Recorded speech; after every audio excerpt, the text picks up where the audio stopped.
Good morning, class. Our presenter today is the team leader is Emmanuel Gaspar, Miss Stephanie Cordeos, and Mr. Bupay. Si Mr. Moral po. Mr. Moral is on travel to ma'am. Ewan ko ba na uli. Sige, kindly na lang offering the presentation. Sir, sisabihin mo po yun?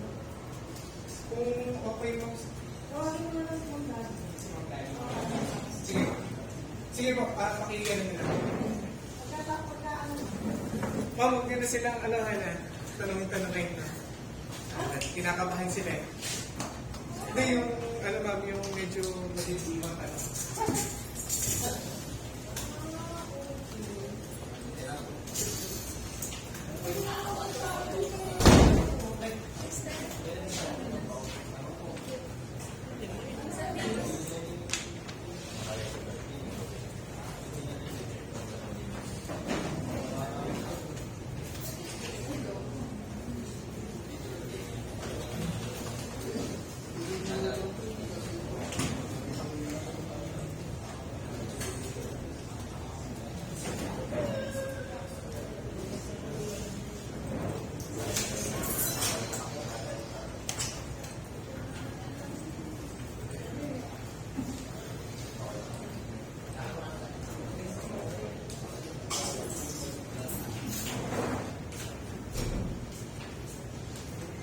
Sige po. Umisa rin.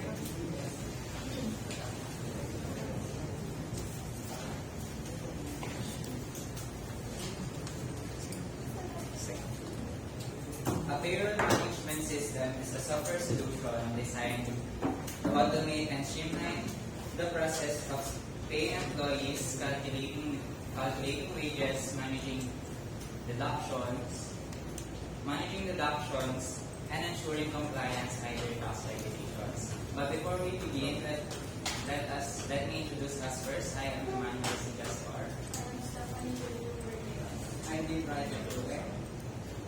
And this is the presentation of our payroll management system. We have here our simple video presentation of our system. This presentation is the payroll management system and the presented for the Dynamic Solutions Incorporated system.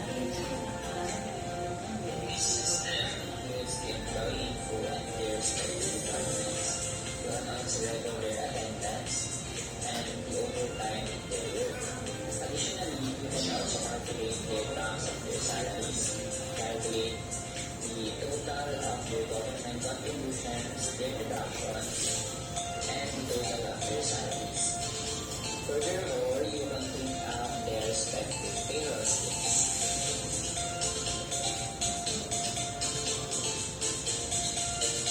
Sa team leader, ang creator and design our system using Microsoft Access, and we're even on root chart using Microsoft Fusion. Siyempre, hindi na po pwedeng ako lang gagawa lahat. Dito sa project po. Also design which needs to the other parts of our client. These materials created our Microsoft project. Also, kung tataka sa aming loob, based on our installations, these materials designs to the names of our teams were also used to create the corporate team, which is this logo since it embodies our team's organization. I assign Mr. Brian to work on the Mr. Wu also in Microsoft Excel to make our work easier.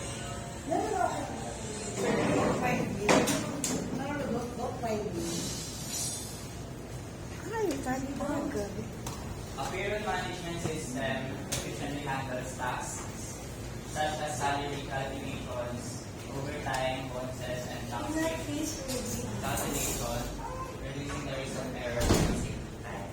And the system's main goal is to provide accuracy and para mas mabilis or mas mapabilis or mas maging smooth yung mga transactions using this payroll management system kapag po, nabawa sa mga payroll, pagka mag-print ng birth dates or calculating their tax rates. According to Canton 2023, automated payroll systems significantly enhance accuracy and save time compared to manual processing methods. This type of system is a critical function to human resource management na kapag hindi po siya na-manage na maayos or yung pag-calculate ng mga transactions are not managed poorly, it can lead to reduced employee satisfaction and potential legal issues for the company or organizations. When we say potential legal issues na kapag po halimbawa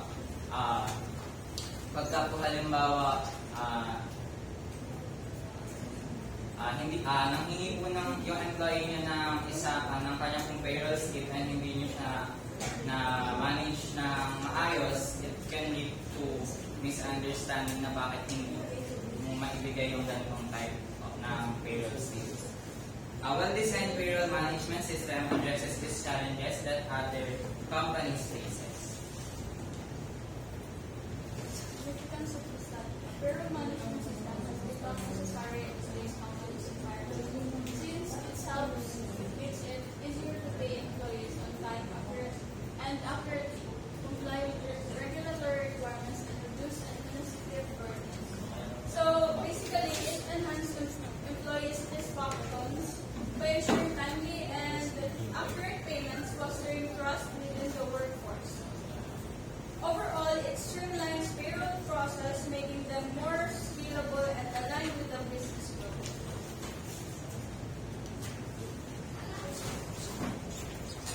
Scope and limitations. This project focuses on the implementation and effectiveness of payroll management systems within business companies and educational institutions. It examines the benefits including improved accuracy, efficiency, and regulatory compliance, along with the challenges implementing such systems. However, its limitation may include the inability to handle complex payroll scenarios, such as multi-currency and multi-location payrolls, lack of integrations with other HR systems, and potentially vulnerabilities in data security. Additionally, the system may require frequent updates to remain compliant with changing tax laws and regulations. So, sa plan and requirements analysis po namin, gumamit po kami ng Microsoft project para ma-utilize namin yung mga gagawin para po sa system na to. Yung makikita nyo po kung sino po yung mga naka-assign sa bawat task na kailangan kong gawin dito sa system. Yung bawa po sa akin, yung sa Microsoft Access, ako po yung gumawa na yan. Makikita niyo po dito kung kailan nag-start and kung kailan po natapos yung task na yun or yung certain task po na yun.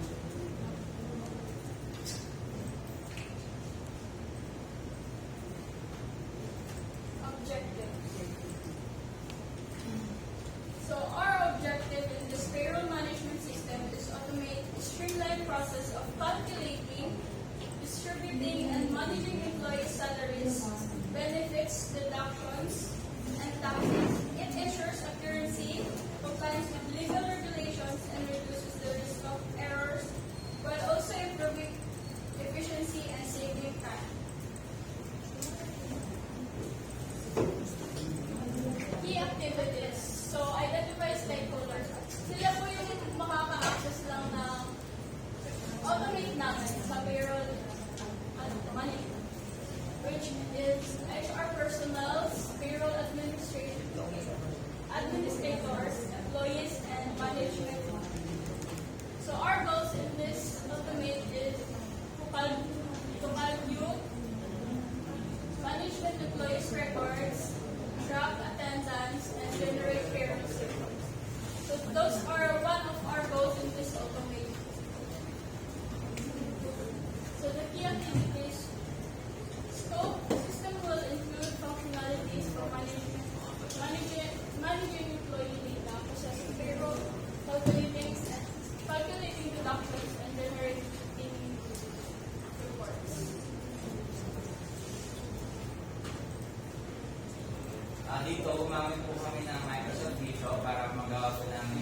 chart ng aming system. Andito po, itong individual relationship diagram, ito po yung sa Microsoft Access para pagka na-input po kayo sa mga attendance ng employee ID, mas parang may integrate po siya sa employee.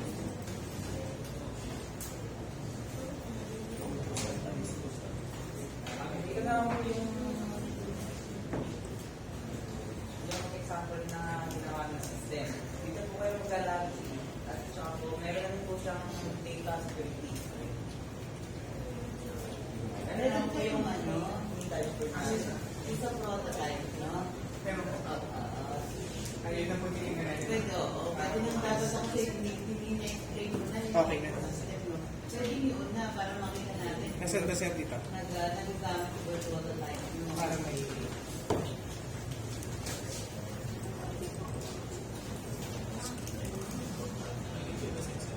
Voice, no? Ang bilis naman. Pagka nagawa kayo ng second ng prototype, pagka dark yung color ng background, yung font na dapat light, no? Tapos kalalaki lang yung font size nyo, na? Oo. Yung malalabog na mata na. Dito ka na. Matanda ka, tigil naman ni Sarah. Okay, ito ma'am yung ano nila. Ayan yung, ayan yung, Ito po yung pinaka-main ang tawag nito? dashboard. Dashboard. Uy, ang haba, ang laki ng dashboard ko, ha? Ang dami naman. Dito po makikita, ito po yung sa employee profile. Po pwede po kayo mag-add ng employee photo. Paano tayo mag-add? Sige, add ka ng isa. Halimbawa po dito. Pindot mo na yan. May nakalagay, may sulat ba yan?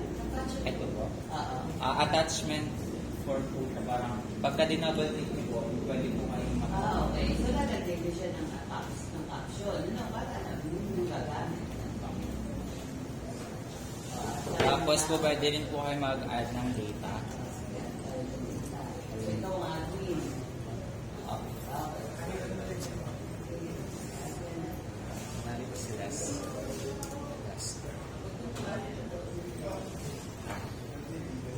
And sa date of birth po. Okay na yan, pwede na.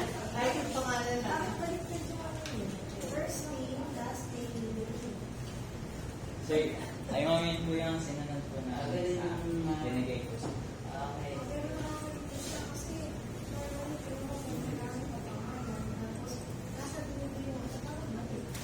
So, yung, ay, hindi pala kinode yan. Hindi na. Kilo lang nila. Kinode nila yan.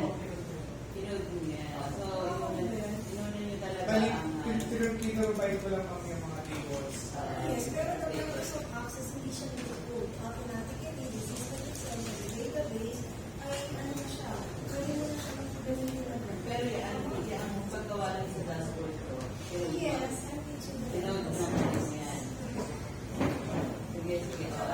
Hindi yan sa itong code nila naman yan. Pero sa Access Survey, Hindi, pwede nilang ilagay na din yun eh. Pwede design na Oo, din. design na nila din yun eh. Kasi pinapagbarang. Oo. Dapat, di ba, ate, saan ba kayo nag-a-add o sa access? dito. Diyan. Oo.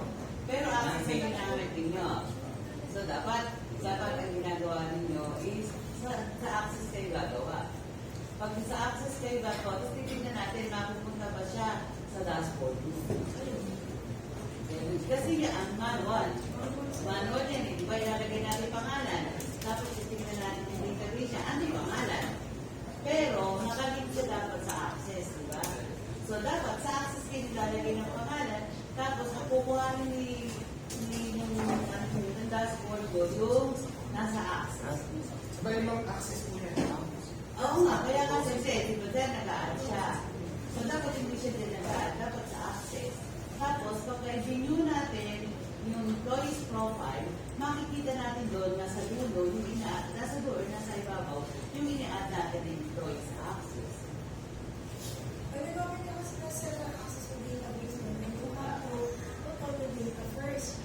Access lang natin. Oo, kung in-access mo na siya automatically, ito na yung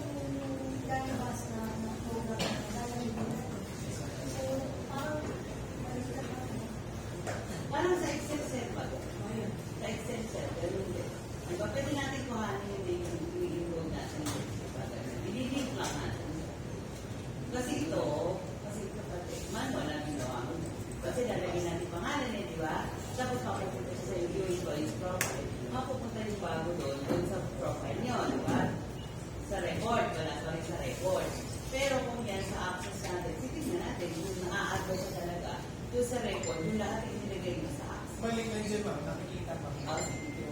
Yung sa reports. Sige, sinabi ko lang. Sabi na ko lang. Ito po yun sa departments. Po pwede nyo pong i-assign yung employee. Ma-identify nyo po yung employee po dito by their manager ID and department. Sa department. Sino may admin? May isang admin.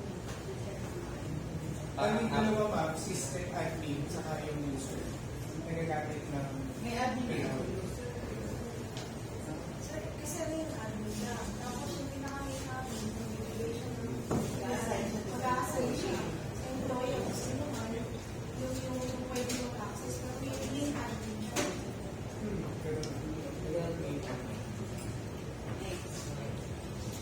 Dito po sa may attendance, po pwede nyo rin pong i-record yung kung ilang hours po sila nag-work and yung overtime.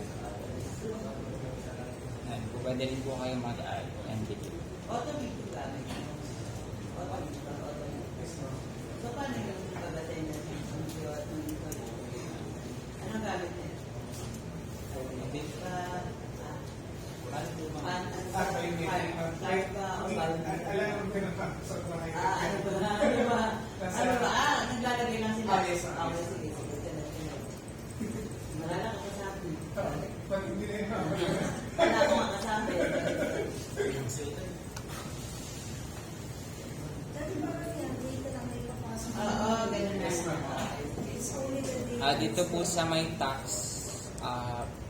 pagka nag-add po kayo dito, kunyari po, or halimbawa po 6,000, mag-i-input na po agad yung tax. Meron siya agad. Parang nakita yung kinukuhanan. Saan niya kinukuha yan? Hindi ba kasi? Kaya nakatanong ko lang, wala ka pang schedule, di ba? And still, Ilagay mo mga tax. Sa function mo niya. Isa dapat nakasama yan sa salary. From the salary itself, may salary doon, makapasok lang sila yung may order na ibabawas. Hindi, baka nasa report nila. Nasa report nila. May report kayo. Ay, wala rin. Hindi, teka muna. Teka muna yun sa tax. Di ba sa tax? Sabi mo, pag nag-encode ng 6,000, automatic, maglalagay siya ng tax. Ilang percent yung tax. Diba? Saan na kinukuha yung tax? parang meron po ang pinag. Then, doon sa access, nandun yun. Bawa yung bracket niya na 10,000 to 6,000, 6,000 to 10,000, ang tax niya is 4%. For example, ganun. Kasi automatic na naglalagay ng tax, di ba? May ganun kayo. May table. May naglalagay ng tax. Wala po sa mismong code lang po. Halimbawa po, yun sa may Sir, kasi the salary itself, dapat may makasama yan. Ano yung kunyari may babayaran, may babawas, at as is, hindi na iwan-iwanay na gano'n. Kasi since ito yung salary, dapat naka-incorporate ang sa loob ng salary, what yung pinag-iwas. Ano yung salary na buwan, ano yung overtime, so kung may overtime, para as one lang, para sa one years. Pagka pinlik mo yung boto, tax return ka na ba? ito po yung ginamit namin. Laban na mayaman ako dito kayo na Hindi na mamaya ka, hindi nga ako present eh. Mamaya, schedule po. Ito po yung ginamit namin code po para po maka-calculate ng stock. O kasi mag-a-add ka lang naman ng another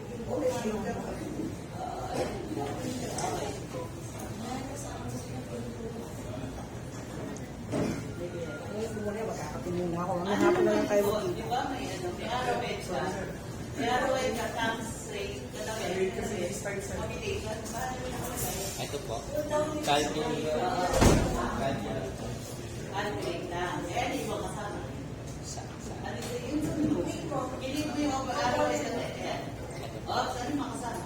Ito pong ano na to, ito po yung sa may design po ng sa may form po. Yung Wala yung nakalagay din sa form, may information namin.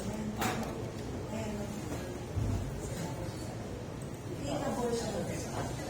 Bali sa data design, pinaka-backing. Yes, naman sa harap. Ayan, sige, sa tax. Susunod sa tax. Ano pong sa government contributions? Ayun po, pwede nyo rin, maglalagay din po kayo dito. And then, matototal po siya sa Ano pa rin yung mga kasama? Ito lang yung Parang yung about us, dapat nasa ilalim siya eh. Hindi siya nasa score. Yes, sir, kasi parang ano daw, ano mo, kailangan.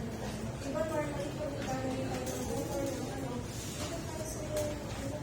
Pero kasi parang sa about us nila, in-introduce rin sila ng business. Yung company system. introduction ng company. Pero kapag yung production ka ng company, hindi ka nag-verify. Tapos may definition kasi ano. Normally, pagkakalagaan ka pa. Pagka nag-introduce ka ng company, walang mga ng order. Sige. Dapat sir, yun sinasabi, about us. Kasi parang nila is kung about us, dapat ako doon. Kaya na pinagsama kasi nila yun. O kasi sa kanila oo. Kaya kung gusto ko na kayo yung creator, kayo yung pinakamayan niya. Pwede sa doon. Pag ganun yung sa ano, kasi hindi ko maintindihan eh, about us. Kaya yun. Pero sinama ko yung mga kanila. Dapat- Ano may particular niya dapat ilalagay natin yan. So sa una, ano yung introduction ng company? Si company ka, hindi naman nyo. Tulungan nyo kayo sabihin, pagdating nyo, gawa lang sa ano, ito yung mga Sa creator. dulo dapat nakalagay, about Mga hindi na kayo matapos, hindi pa kami Hindi, isa lang tayo ah. Susunod naman, iba naman. Okay na siguro, complete na lang. Oo, ayan, sige, asan yung ano? Yung report. Ba't kailangan mag-log out? Pagka nag-log out kayo, hindi na nalalagay yung log out. Normally, di ba? pag- Click na dyan, log out. Pag nag-log out ka, babalik ka yung pinakamayan na dahil naka-log out ka na, di ba? Wala na yung word na log out dapat sa dashboard mo. Oo. Lalo na yung about us, so kaya nilalagay, meron yung ano eh. Di ba? Nakailangan. Ang nilagay mo, about us, about us ka na. Pagka ba doon sa payroll, pag hindi mo yung payroll, yung lahat ng ano, deduction under deduction. Oo, kasi payroll mo ano nyo eh, di ba? Oo. Payroll dapat yung ano nyo, di ba? Asan yung ano nyo? Asan yung report? Halimbawa, si Woody de la Cruz, yung payroll siya. Asan yung payslip niya? Parang po pwede po siyang i-think yan. Like, Dapat doon, Ito yun. dapat doon, kung system yan, dapat per employee, may access sila doon sa payslip nila. Makikita nila, magkano yung deduction, Ano lang ang ano nila. hindi kasama yun. Eh kasi merong ano eh, merong ano dito, report generation na nakagano. Ano yung generate ng report? Dami. Hindi kasi generate report ito yung pinakasama na. Oo. Kasama yung Yung ginawa niya. Yes. Pero per employee, kasi nakita ko meron per employee. ano po? Pero ito po mismo yung mapiprint. Yung ano. Yun lang, isa lang siya, ano, per ano lang. Parang per page lang, no? Yun, mag-print. Kaya pa rin ang ganda ng printer system. Pwede ko yung, pwede na, ano na ito. Yung buo, wala siya. Hindi naman Hindi sama-sama. Hindi, ibig ko sabihin, hindi naman siya yung nagka-hardcore na ano. Ito yung ano yung security and data protection. Ano lang yun bang yung sa lighting? Hindi yun po yung part ng security. Pero yung malalim na Ano mo ah, kaya kami reduction siya. Hindi sana daw i-close ka. Kung di ba yung ginawa mo na yan? So, Parang ano eh. Oo, parang mag-game. Ano ba, nag-enter pa rin yung salary. Meron na agad tax, may gano'n. Hindi may complication sila. May clause, hindi yan. Ano ba yun? Sir, na-print yung ano. Hindi. Yung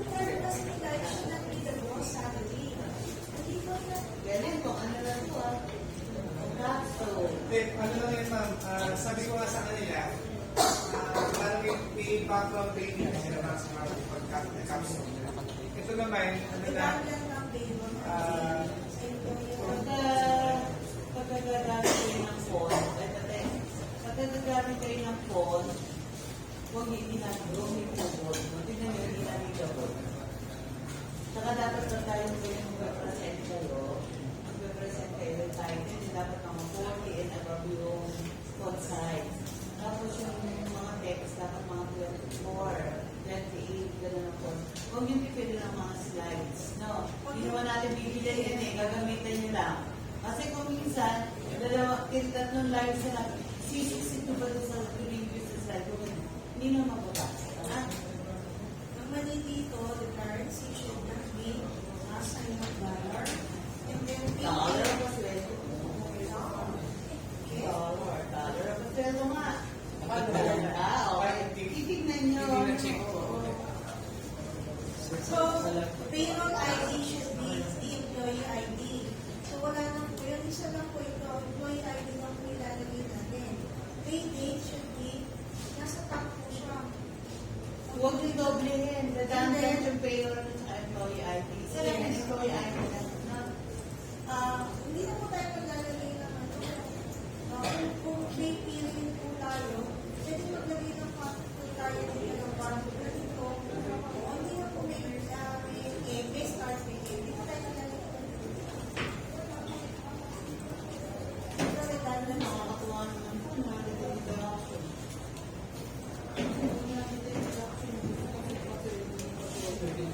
Ngayon, sir, Hindi naka-table yan tayo yung salary. Bakit may payday? Bakit may payday ka? Para saan ang payday?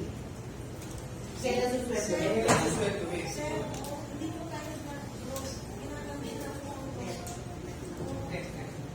Itong gross sa IPM. IPM talaga yun. Ang gross natin dapat ay yearly.